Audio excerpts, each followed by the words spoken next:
우리나라 중남미 분야의 전문가이신 우리 김기현 교수님께서 이번 연구의 개요, 그 다음에 이 사법 분야, 차베스 마두로가 어떻게 사법 권력을 장악했고 그게 전체 국가 권력 장악에 어떻게 연결되어 있는가, 이런 부분들 말씀을 해주시겠습니다. 따뜻한 박수 다시 한번 부탁드립니다.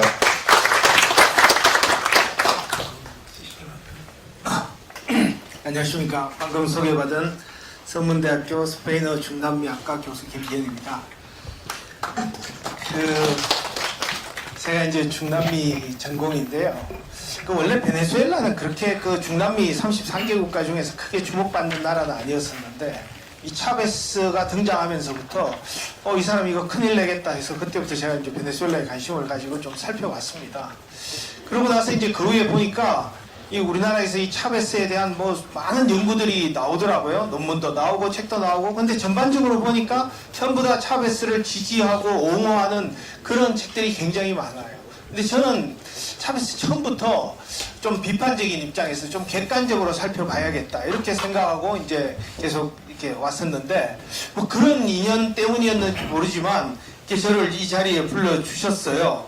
그래서 저는 처음에 이제 불러주실 때는 차베스 정부의 어떤 민주주의의 문제점에 대해서 좀 이야기해 줬으면 좋겠다 해서 그런 거는 얼마든지 할 수 있겠다. 저도 평상시에 생각했던 거고 해서 흔쾌히 이제 했는데, 막상 와서 이렇게 진행되면서 보다 보니까 아무래도 이제 정당에서 하는 행사고 해서 국내 정치 문제하고도 연결이 되고 또 주장도 강해지고 하면서 내가 괜히 왔나 싶은 생각을 하기도 했습니다. 근데 이미 이제 시작한 거 끝 마무리는 지어야겠다 해서 결국 여기까지 오게 됐습니다. 그래서 이렇게 바쁘신데 이렇게 다 오셨는데 제가 과연 얼마나 도움이 될 만한 소리를 할 수 있을지 상당히 지금 걱정은 많이 됩니다만은, 하여튼 제가 아는 범위 내에서 말씀을 한번 드려보겠습니다. 제가 오늘 말씀드릴 거는 크게 봐서 이제 차베스 정부의 성격 규정을 한번 일단 해보고요. 그 다음에 이제 차베스 정부의 어떤 정치 형태, 그 다음에 이제 말씀하신 사법부 장악의 문제, 그 문제를 이제 말씀드리려고 하는데요.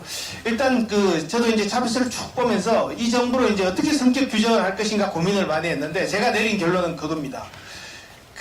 석유를 믿고 미국에게 함부로 대들다가 유가가 하락하니까 폭망해버린 케이스. 저는 그렇게 보고 있습니다. 그래서 이 차베스, 중남미가 2000년대에 이제 좌파 붐이 있었거든요. 그때 브라질에도 룰라 대통령 해서 좌파 대통령들이 많았었는데, 그런 다른 좌파 대통령들과 차베스를 구분하는 가장 큰 특징은 뭐냐면 반미주의거든요. 20세기 말, 그러니까 20세기 쿠바 혁명 이후로 중남미의 반미주의의 선봉이 피델 카스트로였다면, 21세기 들어와서 이 중남미 반미주의의 선봉은 차베스가 됩니다. 그걸 실제 피델 카스트로가 또 차베스한테 그걸 넘겨줘요.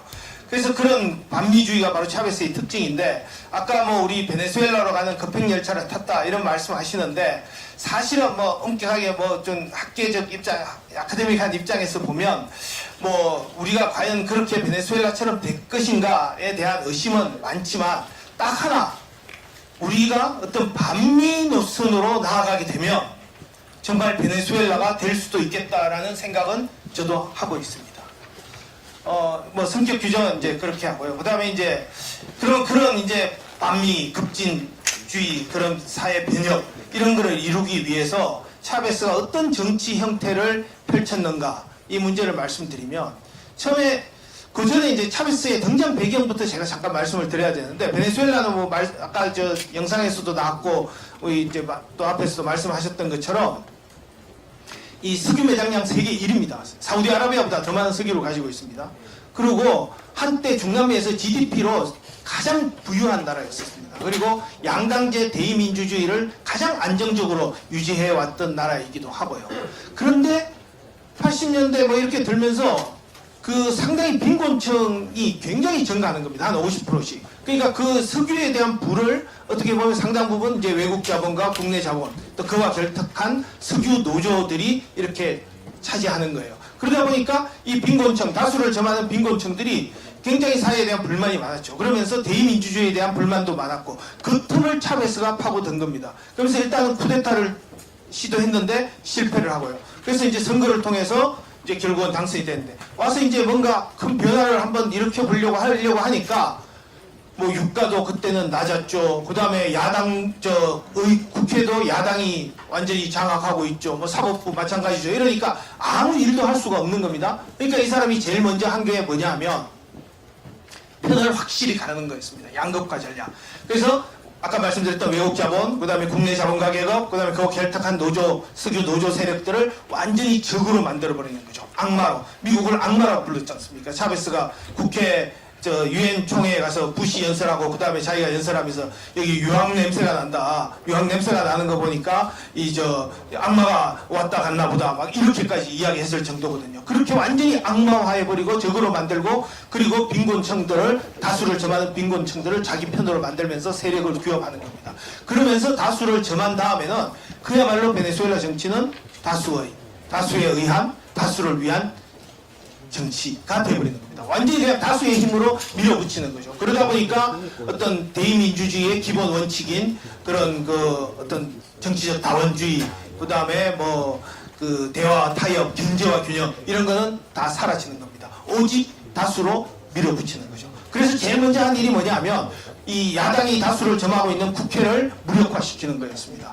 그러기 위해서 이제 재헌의회를 소집을 하는데요. 헌법을 바꾸기 위한 재헌의회를 소집하는데 그건 이제 국민투표에 붙입니다. 국민에게 물어보죠. 국민이 당연히 이거 통과시키지 않습니까? 그래서 이제 그 헌법을 제정하는데 그 헌법의 가장 중요한 내용은 그 국회를 약화시키는 거였어요. 그전에는 양당제였습니다. 상하원으로 있고 국회의원 수도 한 300명 정도 됐는데 그거를 그냥 단원제로 하고 국회의원 수도 167명으로 줄여버립니다. 그리고 반면에 대통령은 재임을 허용합니다. 6년의 재임 허용하는 그런 헌법을 하면서 국회의 세력은 약화시키고 대통령의 권한은 강화하는 그런 걸 하죠. 그리고 이제 그 재헌의회에 따라서 새로 선거를 실시해서 그 차베스주의가 여당에서도 다수를 점하게 되고요. 그러면서 이제 유가가 상승하면서 뭐 복지 같은 거 막 하면서 인기가 막 치솟습니다. 그래서 재선이 되고 나서는 거기에서 그치지 않고 내가 계속 해야 되겠다. 내가 이제 종신으로 가야 되겠다. 이렇게 이제 하는 거죠. 그러면서 또 헌법을 다시 고칩니다.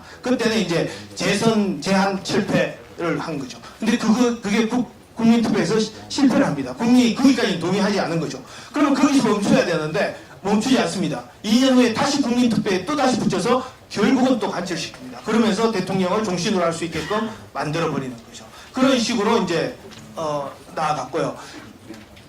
그 다음에 이제 사법부 장악 문제와 관련해서는 사법부는 처음에는 그 차베스가 그렇게 관심을 안 뒀어요. 왜냐하면 그 사법부 없어도 그냥 다수의 힘으로 밀어붙이면 되니까 뭐 사법부에 별 신경을 안 썼는데 2002년에 차베스에 반대하는 쿠데타가 일어납니다. 근데 이제 겨우겨우 이제 자기가 다시 이제 복귀할 수가 있었는데 그 쿠데타가 실패하고 복귀할 수가 있었는데 그러고 나서 이제 쿠데타를 일으켰던 사람들을 처벌하는 과정에서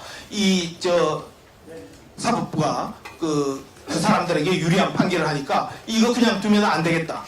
그렇게 해서 이 사법부를 고쳐야 되는데 이 사법부의 대부분 판사들의 임기가 있지 않습니까? 그러니까 이거를 어떻게 고칠까 고민을 하다가 사법부의 숫자를 늘려버립니다. 베네수엘라 최고 사법재판소가 6개 분과로 되어 있거든요. 헌법재판소 있고 뭐 정치행정 분야 있고 사회 분야 있고 뭐 선거 분야 있고 6개 하는데 헌법재판소는 그 5명 위원이고 나머지 5개 분과는 3명에서 20명이었었거든요. 근데 그거를 2명씩 더 내려서 32명으로 늘려버립니다. 그러면서 다 자기 사람들로 이제 심어버리는 거죠. 그렇게 해서 사법부도 이제 장악하는데, 그리고 이제 하급법원까지 장악하는데, 하급법원은 어떤 식으로 하느냐 하면, 베네수엘라에는 그 정규직 판사가 있고요. 기간제 판사가 또 따로 있습니다. 근데 그 기간제 판사는 최고사법재판소의 6인 사법위원회가 그 사람들을 임명하는 거죠. 뭐 대학으로 말하면은 시간 강사 임명하듯이 그렇게 뭐 특별한 과정 없이 그냥 임명하는 거예요. 그런 식으로 임명해서 기간이 끝나고 나니까 그 사람들을 다시 고용을 하는데 그때 정규직으로 전환을 해준대. 그러면 다시 이제 정규직 과정을 통해서 뽑아야 되지 않습니까? 근데 그냥 그대로 옮겨주는 거예요. 그러니까 시간 강사로 들어온 사람을 바로 전임 강사, 정교수로 이렇게 시켜주는 그런 케이스죠. 그런 식으로 하면서 하급법원도 완전히 장악하게 되고, 그리고 그 이후에는 모든 이렇게 판결은 이렇게 유리하게 가죠. 근데 이제 이 사람들이 본격적으로 사법부가 역할을 하는 건 언제냐면, 이제 마두로 정부 들어서 그 마두로 정부가 들어서 이제 2014년에 유가가 하락하면서 지지도도 떨어집니다. 거의 한 20% 수준까지 지지도가 떨어지는데 그때 그러고 나서 2005년에 이제 국회의원 선거에서 야당이 거의 3분의 1을 차지합니다. 그러면서 이제 이 야당으로는 이런 국회로는 아무것도 할 수 없겠다 해서 또다시 재헌의회를 소집을 하거든요. 재헌의회를 소집을 해서 그 국회를 무력화시켜 버리는데 그때는 이제 더 이상 국민투표도 붙이지 않습니다. 왜냐하면 국민투표에 붙였다가는 예, 이제 지지율이 낮으니까 그 통과하지 않을 것 같으니까 국민투표에 붙이지 않고 대신에 이제 그 뭡니까 그 사법부가 이 모든 권한은 대통령에 있으니까 대통령이 그 재헌의회 소집할 수 있다. 그 권한을 줘버립니다. 그런 식으로 해서 이제 합법적인 탈을 쓴 어떤 전행 이런 거를 이제 하는 거죠. 그런 식으로 해서 이제 지금까지 이제 정치 체제가 계속 이어져 오고 있습니다.